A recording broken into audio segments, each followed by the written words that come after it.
और यार नागालैंड के लोग ना हर मामले में बहुत अच्छे हैं, लेकिन एक मामले में बहुत ख़राब है, बहुत ख़राब है।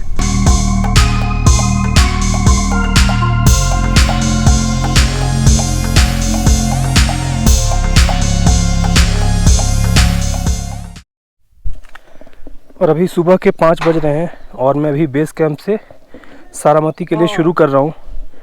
बहुत ज़्यादा लेट हो गया हूँ मैं। प्लान था रात में 2 बजे जाने का, लेकिन हो नहीं पाया। बाएं पैर में जो शू बाइट हुआ था उसकी वजह से पूरा पैर फूल गया है। एक बार मैं सोच रहा था कि लौट जाऊं, लेकिन फिर सोचा कि नहीं, चलते हैं। जब इतनी दूर आ गया हूं तो अभी रास्ते में जैसा होगा सिचुएशन उसके अकॉर्डिंग डिसाइड करूंगा।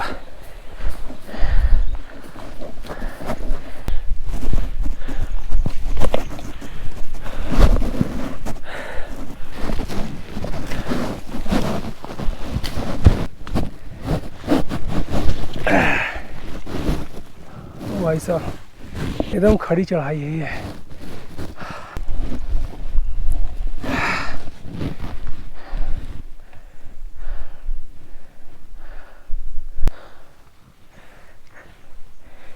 फिर रास्ता बड़ा खतरनाक होता जा रहा है।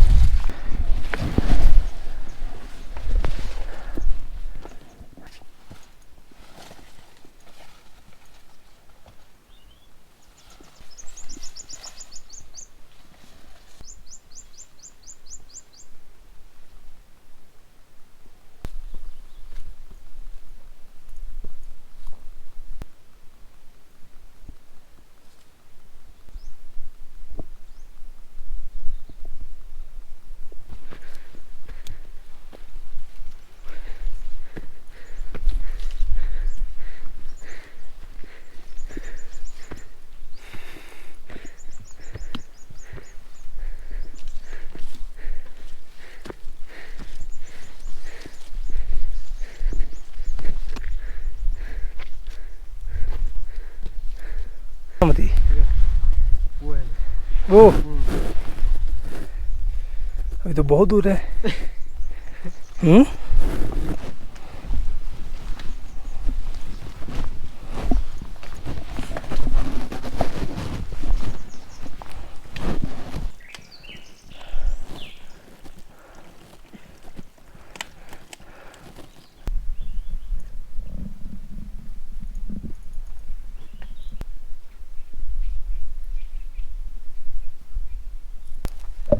सो फाइनली अब मैं माउंट सारामती समिट पे पहुंचने वाला हूं और अभी 10-15 मिनट और लगेगा। इधर देखिए क्या खूबसूरत नज़ारा है। उधर दूर कहीं पहाड़ों से आ रहे हैं हम। इधर जाना है हमें, वो उधर टॉप पे जाके और इस तरफ कहीं जाना है।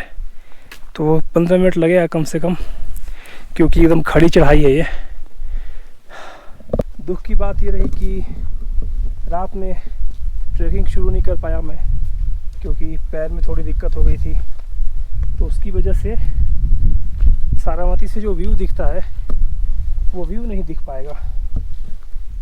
बाकी ट्रैकिंग तो कंप्लीट हो जाएगी, कोई बात नहीं। व्यू बहुत सारे देखे हैं मैंने हिमालय में, लेकिन ये ट्रैकिंग थोड़ी अलग रही। काफ़ी थकाऊ है, काफ़ी मज़ेदार है, काफ़ी रॉ है।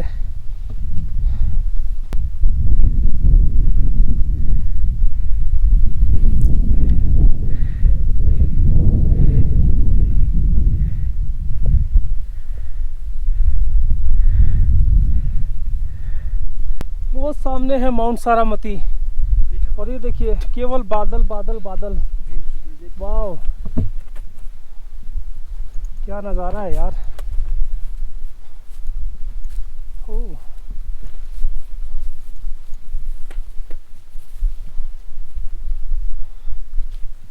वाह,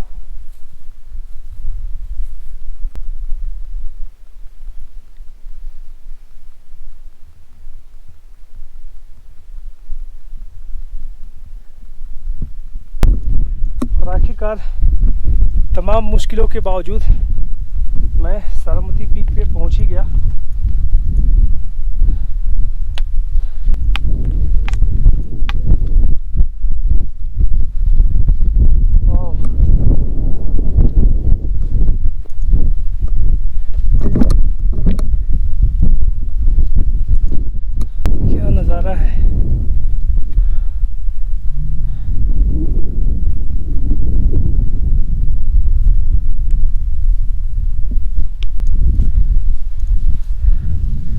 और कल मैंने 7 घंटे ट्रैक किया था बेस कैंप तक, और बेस कैंप से यहाँ तक आने में मुझे 4 घंटा लगा। 5 बजे शुरू किया था मैंने, 9 बज रहा है, तो फ़ोटो वोटो लेते रुकते रुकाते 4 घंटे लग गए। तो 7 4 11 घंटे, 11 घंटे लगे टोटल यहाँ तक पहुँचने में। और अब 11 घंटे आज पूरा करना है, तो ये 4 और 11 15 घंटा। 15 घंटा में से अगर मैं 3 घंटा निकाल भी दूँ तो आज मैं कम से कम 12-13 घंटे ट्रैक करूँगा। थोड़ा सा थकाऊ है, ये लंबा ट्रैक है लेकिन रिवॉर्डिंग है। अभी मैं आया 9 बजे, तो यहाँ से व्यू नहीं दिख रहा पूरा, देखिए बादलों से ढका हुआ है, लेकिन ये भी अलग तरह का व्यू है। जब आप मॉर्निंग में आएंगे तो आप यहाँ से सनराइज़ देख सकते हैं। यहाँ से जो सनराइज़ दिखता है वो काफ़ी बढ़िया दिखता है।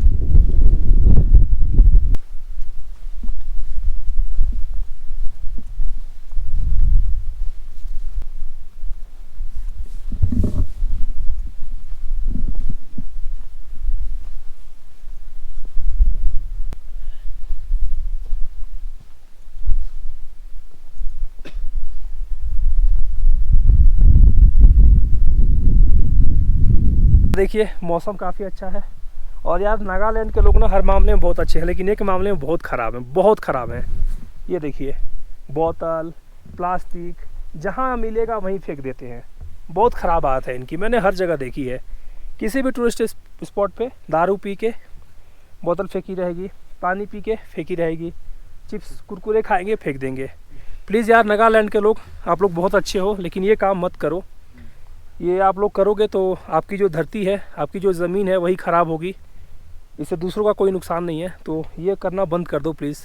बाकी वैसे नागालैंड और नागालैंड के लोग बहुत खूबसूरत हैं, मैं तहे दिल से प्यार करता हूँ इन लोगों से। तो मेरा प्लीज़ ये कहना आप लोग मानिए और ये मत करिए प्लीज़, ठीक है। तो नागालैंड के पेरेन ज़िले में माउंट पौना नागालैंड की तीसरी सबसे बड़ी चोटी, कोहिमा में जाफू नागालैंड की दूसरी सबसे बड़ी चोटी, और उसके बाद किफरी में माउंट सारामती, यानी कि नागालैंड की सबसे ऊंची चोटी, जिसको क्राउन ऑफ नागालैंड भी कहा जाता है। Elevation 3814 metres. तो फाइनली मैंने सारामती ट्रैक भी पूरा कर लिया। और यहाँ पे क्रॉस वगैरह सारी चीज़ें लगी हुई हैं। ये देखिए यहाँ पे भारत 2012-13 और ये लिखा हुआ है म्यांमार, ये देखिए। तो इधर है ये। तो मामला ये है कि इस तरफ ये भारत है, इस तरफ ये पूरा जो आपको दिख रहा है घाटियाँ और इधर का जो इलाका है वो म्यांमार है। तो माउंट सारामती जो है इंडिया और म्यांमार के बॉर्डर पे है, और इसकी जो हाइट है अपने यहाँ मीटर में देखिए 3814, फीट में 12,600 के आसपास है। अब यहाँ पे आप कैसे पहुँचेंगे और अगर आपको ये ट्रैक करना होगा तो कैसे करेंगे, इसमें कितना खर्चा होगा, ये सब मैं आपको बता देता हूँ। तो सबसे पहले आप कोहिमा आएंगे और कोहिमा से आप किफरी डिस्ट्रिक्ट आएंगे। कोहिमा से किफरी आने के लिए आप अपनी बाइक से आ सकते हैं या फिर गाड़ी बुक कर सकते हैं, या किराए पे जो गाड़ियाँ चलती हैं उसमें बैठ के आ सकते हैं। कोहिमा से किफरी मैं बाइक से आया था, मुझे 12 घंटे लगे थे। गाड़ी वाड़ी से भी अगर आप आएंगे तो मतलब 10 घंटे मान लीजिए आप। सड़कें ख़राब हैं, और उसके अलावा बाइक से थोड़ा अवॉइड ही करिए। अगर गाड़ी से आते हैं तो ज़्यादा अच्छा है। बाकी अगर आप कोहिमा से किफरी के लिए गाड़ी वाड़ी बुक करेंगे तो 10-15 हज़ार रुपये लग जाएंगे, काफ़ी महंगा है। तो ये तो हुआ आने का। कि ये जो ट्रैक है सारामती ट्रैक, वो कैसे करेंगे आप। सारामती ट्रैक के लिए आप सबसे पहले किफरी से पहले एक रास्ता जाता है, तो किफरी आपको जाने की ज़रूरत नहीं है। कोहिमा से आप एक जगह है पुंगरो विलेज, पुंगरो टाउन, पुंगरो आएंगे आप, और पुंगरो से आप आएंगे थानामीर। तो पुंगरो से थाना मीर की दूरी है 40 किलोमीटर के आसपास। 2 घंटे लगते हैं। सड़क बहुत ख़राब है, आप खुद अंदाज़ा लगा लीजिए कि 40 किलोमीटर जाने में 2 घंटे लग रहे हैं, तो सड़क ख़राब है। तो पुंगरो से आप आएंगे थाना मीर, और थाना मीर जो है वो बेस है इस ट्रैक के लिए। तो थाना मीर से आप ट्रैकिंग शुरू करेंगे।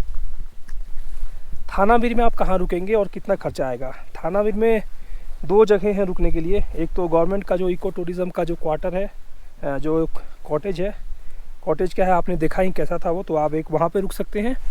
और एक NBCC Nagaland Baptist church council, तो उसकी तरफ से ये एक चलाया जाता है गेस्ट हाउस, आप वहाँ रुक सकते हैं।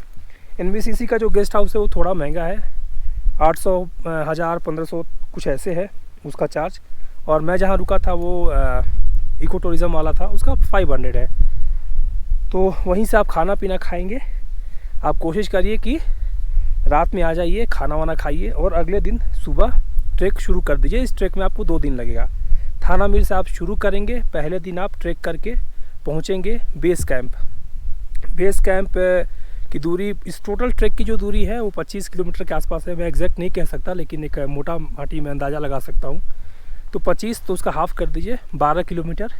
तो एक तरफ से 12-13 किलोमीटर पड़ेगा आपको। बेस कैंप जो है वो आपको 9-10 किलोमीटर के आसपास जो भी होगा उतना होगा। तो बेस कैंप आने में डिपेंड करता है कि आप मतलब सिर्फ ट्रैक कर रहे हैं, फ़ोटो लेते आ रहे हैं, वीडियो बनाते हुए आ रहे हैं, तो उसके हिसाब से आपको टाइम रहेगा। मुझे 7 घंटे लगे थे। मैंने वीडियो भी बनाया, फ़ोटो भी ली। और ट्रैक थोड़ा सा ना, जो लोग रेगुलर ट्रैक करते हैं उनके लिए तो कोई दिक्कत नहीं है, लेकिन इस ट्रैक में ख़ास बात यह है कि रास्ता बहुत, मतलब कैसे मैं बताऊँ कि तो चढ़ाई है तो है ही है, और रास्ता बहुत मतलब ऐसा प्रॉपर नहीं है जैसे बाकी ट्रैक्स में जो होता है कि एक आपको रास्ता बना हुआ मिलेगा। ये रास्ता यहाँ मतलब ये ट्रैक अभी भी बहुत वर्जिन ट्रैक है, बहुत कम लोग इसको करते हैं। तो इस वजह से रास्ता संकरा है कई जगह पे बिल्कुल। मतलब अगर आप माउंटेन साइड में चलने में डर नहीं महसूस करते तो आप इस ट्रैक को कर सकते हैं। अगर आप डर महसूस करते हैं तो थोड़ी दिक्कत आपको होगी, क्योंकि आप यहाँ पे ऐसे ट्रैक कर रहे हैं और ये बस इतनी सी जगह है, ये सिर्फ मेरे पैर जितनी है उतनी जगह है, और इस तरह बिल्कुल गहरी खाई है। आपने वीडियो में देखा ही, तो उसकी वजह से थोड़ी सी दिक्कत हो सकती है आपको। बाकी डिस्टेंस है, लंबा है, बहुत लंबा नहीं है लेकिन है थोड़ा सा। तो वो आपको बेस कैंप तक पहुंचेंगे आप। वही मुझे 7 घंटे लगे थे, आप लगा लीजिए आपको कितने घंटे लगेंगे। कई लोगों का मैंने ब्लॉग पढ़ा, किसी को 10 घंटे लगते हैं, किसी को 9 घंटे लगते हैं, किसी को 8 घंटे, मतलब अलग अलग लोगों को अलग अलग लगते हैं। और आप कैसे आ रहे हैं इस पर भी डिपेंड करता है कि आप सिर्फ चेक कर रहे हैं या वीडियो बना रहे हैं, फ़ोटो ले रहे हैं, तमाम तरह की चीज़ें होती हैं उसमें। तो उसमें कुछ कहा नहीं जा सकता कि स्टैंडर्ड टाइमिंग क्या होगी, लेकिन लोकल लोगों को लगता है वही 3.5-4 घंटा।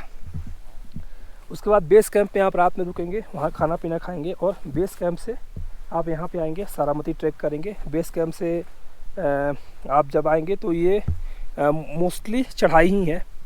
बेस कैंप के बाद उतराई बहुत कम है। तो बेस कैंप से मुझे यहाँ तक आने में 4 घंटे लगे। सेम वही चीज़, फ़ोटो वोटो लेते और सब कुछ करते हुए लोकल लोगों को 2-2.25 घंटा लगता है, खूब लगा लीजिए तो 2.5 घंटा। तो मुझे 4 घंटे लगे, आपको 3 घंटा लग सकता है, किसी को 4 घंटा से भी ज़्यादा लग सकता है, लेकिन मुझे लगता नहीं कि 4 घंटा से ज़्यादा लगेगा किसी को, क्योंकि पहले दिन के ट्रैक के बाद बेस कैंप आने के बाद मैं थोड़ा थका हुआ था, तो इस वजह से भी थोड़ा स्लो हो गया था अगले दिन में। और सोने का बहुत कुछ खास इंतज़ाम है नहीं, आपने देखा। तो किसी भी तरह सोएंगे आप तो एक तो थके रहेंगे, सोने को ढंग से नहीं मिलेगा, तो उस वजह से भी अगले दिन थोड़ा स्लो हो जाएंगे आप। तो कुल मिला के ये है, मैंने आपको बता दिया कि कैसे आप आ सकते हैं, कहाँ रुक सकते हैं, कितना खर्चा आएगा। हाँ, उसके अलावा जब आप ये ट्रैक शुरू करेंगे तो पुंगरो में जब आप रुकेंगे तो आपको थाना मीर के जो विलेज इंचार्ज हैं, जो विलेज के हेड हैं, उनको आपको इन्फॉर्म करना पड़ेगा। एक्चुअली हर किसी को इन्फॉर्म करना पड़ता है यहाँ पे ट्रैक शुरू करने से पहले। तो फिर आपके लिए गाइड वाइड की व्यवस्था होगी। आपसे कहा जाएगा 2 गाइड और 1 पोर्टर लेने के लिए। 2 गाइड 1 पोर्टर। एक गाइड का पर डे का लगता है 700, पोर्टर का पर डे का है 600। कोशिश करिए आप 1 गाइड 1 पोर्टर में आराम से कर सकते हैं, तो गाइड की ज़रूरत है नहीं। 1 गाइड 1 पोर्टर ले लीजिए, उसके बिना शायद आपको नहीं आने दिया जाएगा। 1 गाइड और 1 पोर्टर अनिवार्य हैं, और आपको लेना भी चाहिए, क्योंकि आप मतलब गांव वालों की मदद करेंगे और एक तरीके से जो कम्युनिटी टूरिज़्म है उसको आप बढ़ावा देंगे। तो 1 गाइड 1 पोर्टर मान लीजिए आपको लग गया 2600 रुपये, 7-7 14 और 6-6 1200, तो 2600 रुपये आपको लगेंगे ये गाइड और पोर्टर में। उसके अलावा आपको जब आप थाना मीर से चलेंगे तो खाने पीने का सामान भी खुद ही खरीदना पड़ेगा, क्योंकि यहाँ बेस कैंप में कुछ है नहीं, बस बर्तन रखे हुए हैं। तो जो भी आप अपने लिए ख़रीदे खाने के लिए, बिस्किट वगैरह वो सब चीज़ें तो है ही हैं। उसके अलावा जो रात में खाना बनेगा, चावल, आलू, प्याज, तेल, चाय पत्ती, चीनी, दूध, जो भी मतलब इस तरह की चीज़ें हैं, तो ये सब चीज़ें आपको ख़रीदनी पड़ेंगी। तो ये सारी चीज़ें हैं, तो इन चीज़ों का ख्याल रखिएगा, इन चीज़ों को आप ध्यान में रखिए और आराम से आप भी ये ट्रैक कर सकते हैं। थोड़ा लंबा है, बहुत ज़्यादा मुश्किल नहीं है। मेरा ये घुटना ख़राब है, इसमें से आवाज़ आती है, ये सुनिए इसके बावजूद, और मेरा पैर कट गया शू बाइट की वजह से, इतना बड़ा पीछे, तो पैर फूल गया था मेरा रात में, क्योंकि शू बाइट के बाद मैंने वो बांध लिया, क्या बोलते हैं उसको, पट्टी बांध ली थी मोटी वाली, तो उसके बाद मेरा पैर पूरा फूल गया। उसके बावजूद भी मैंने किसी तरह कर लिया। मुझे टाइम लग रहा था कि छोड़ दूं, लेकिन फिर मैंने किया और फाइनली मैंने कर लिया।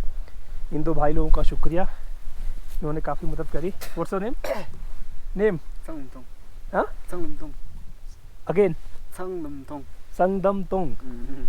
आपका चाले हो गया, ठीक है। चलिए फिर एक अगले सफ़र पे आपसे मुलाकात होगी। तब तक के लिए अपने भोजपुरी ट्रैवलर को कहिए बाय बाय। Bye bye.